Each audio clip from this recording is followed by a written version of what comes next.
Welcome to Viji stitching. இந்த வீடியோவில் ரோஃப்க்கு எப்படி பெல்ட் டிசைன் கட் பண்ணி தைக்கலாம் அப்படின்ட்டு பார்க்கலாம். ஆல்ரெடி ரோஃப் கட் பண்ணி தைச்சி எடுத்து வச்சுருக்கிறேன். இப்போ இதுக்கு பெல்ட் டிசைன் தைக்கிறதுக்கு தேவையான அளவுக்கு கிளாத் கட் பண்ணி எடுத்துக்கிட்டேன். இப்போ இந்த கிளாத் எல்லாமே ஒரே அளவில் தான் கட் பண்ணி எடுத்துருக்கிறேன். இப்போ இந்த கிளாத்தில் அளவு எவ்வளோ அப்படின்ட்டு பார்த்துக்கலாம். இப்போ இந்த பக்கம் 4.5 இன்ச் இருக்குது, இந்த பக்கம் 4.5 இன்ச் இருக்குது. இப்போ 4 சைடு பார்த்தாலும் 4.5 இன்ச் இருக்கிற மாதிரி நான் சதுரமாக கட் பண்ணி எடுத்துட்டேன். இப்போ இது வந்து ரெண்டாக ஃபோல்டு பண்ணிக்கணும்.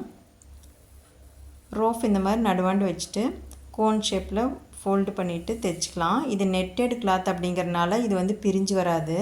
அதனால் நான் அடித்து திருப்பாமல் அப்படியே வச்சு தைச்சிக்கிறேன். இப்போ இந்த மாதிரி தைச்சிட்டோம் அப்படின்னாவே போதும், பிரிஞ்சு வராது. இப்போ இதை திருப்பி எடுத்துக்கலாம். திருப்பி எடுத்துட்டோம் அப்படின்னா நம்மளுக்கு பெல் ஷேப்பில் அழகான ஒரு டிசைன் வந்து கிடச்சிரும். இப்போ இதே மாதிரி நம்ம இருக்கிற கிளாத் எல்லாம் வந்து பெல் ஷேப்பில், அதாவது கோன் மாதிரி நம்ம இந்த மாதிரி மடிச்சுட்டு தைச்சி வச்சுக்கலாம். இப்போ இது வந்து ரோஃபில் தைக்காமல் சும்மா அப்படியே தைச்சி வச்சுக்கணும். ஃபஸ்ட்டு ஒரு 3 கிளாத்தில் தைச்சிக்கலாம்.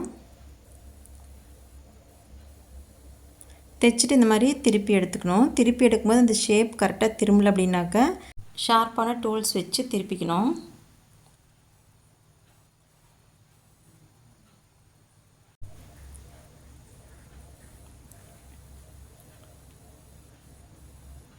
இந்த மாதிரி திருப்பினதுக்கப்புறம் அந்த ரோஃபில் தைச்சி எடுத்துக்கலாம். ஃபஸ்ட்டு ஒரு பெல் மட்டும் தைச்சி எடுத்துருக்குறோம். அந்த பெல்லுக்கு மேலே 1 இன்ச் இல்லைன்னா 1.5 இன்ச்சு கேப் விட்டுட்டு அதுக்கப்புறம் நம்ம தைச்சி எடுத்துக்கணும்.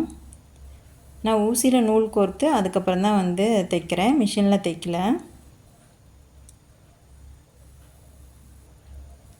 இப்போ இந்த கார்னரை இந்த ரோஃபில் வச்சு தைச்சிக்கணும். ஒரு 2 தையல் போட்டு ஒவ்வொரு பெல் ஷேப்பையும் எடுத்து வச்சு நம்ம சுற்றியும் தைச்சிட்டே வரணும்.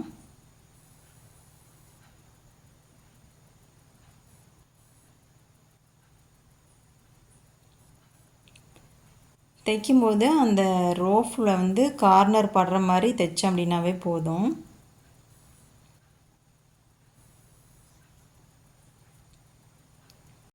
இப்போ 3 பெல் ஷேப் மட்டும்தான் வச்சு தைக்கிறேன். என்கிட்ட கிளாத்து கம்மியாக இருக்குது அப்படிங்கிறதுனால கம்மியான அளவில் தான் நான் வந்து பெல் ஷேப் வந்து வச்சு தைக்க போகிறேன். இப்போ கிளாத்து நிறையா இருக்குது அப்படின்னாக்கா நம்ம ஒவ்வொரு ஸ்டெப்லேயும் 4-5 கூட வச்சு தைச்சிக்கலாம், பார்க்க அழகாக இருக்கும்.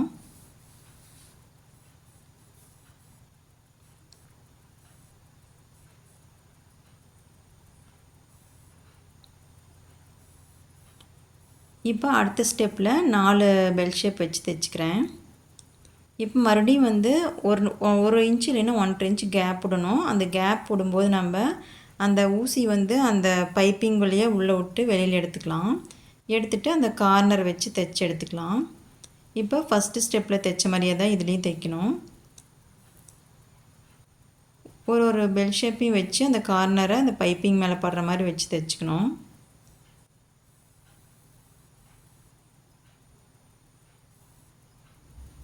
நம்ம அதிகமான கிளாத்து கொடுத்து தைக்க பார்க்குறக்கு வந்து ஒரு பஞ்சாக அழகாக இருக்கும்.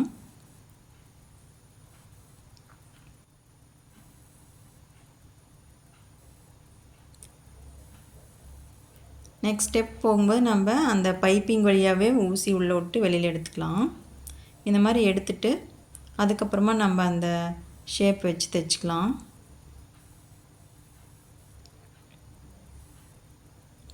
பிகினராக இருக்கிறீங்க அப்படின்னாக்கா இந்த மாதிரி ஷேப்பில் ஃபஸ்ட்டு தைச்சி பாருங்கள். இது ரொம்ப ஈஸியான ஒரு மெத்தடு.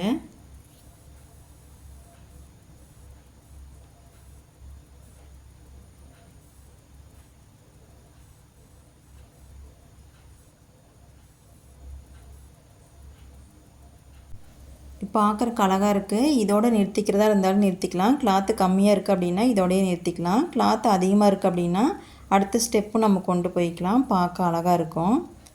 நான் வந்து இன்னொரு ஸ்டெப் வந்து கொண்டு போய்க்கிறேன். இப்போ இதுக்கு மேலே மறுபடியும் நம்ம கொண்டு போகிறது 4 பெல் இருக்கிற மாதிரி மட்டும்தான் நான் கொண்டு போகிறேன். அதாவது 2 ரோஃப்க்கு தைச்சது போக எக்ஸ்ட்ரா உள்ள கிளாத்தில் தான் நான் வந்து இப்போ வச்சு தைச்சிட்ருக்கேன். இந்த மாதிரி டிசைனை ப்ளவுஸு, சுடிதார், ஃப்ராக்கு எதுக்கு வேணாலும் நம்ம வச்சு தைச்சிக்கலாம், பார்க்க அழகாக இருக்கும். லோ நெக்காக வைக்கிற ட்ரெஸ்க்கெல்லாம் இந்த மாதிரி வச்சு தைச்சிட்டோம் அப்படின்னா பார்க்க நல்லாயிருக்கும்.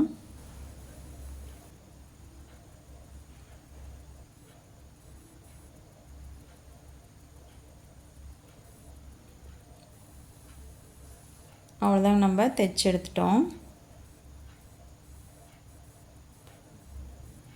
இப்போ கடைசி நம்ம முடிக்கும்போது அந்த பைப்பிங், அதாவது ரோப் வழியாக கீழே வந்து 1 இன்ச் அளவுக்கு இறக்கி வெளியில் எடுத்துக்கலாம்.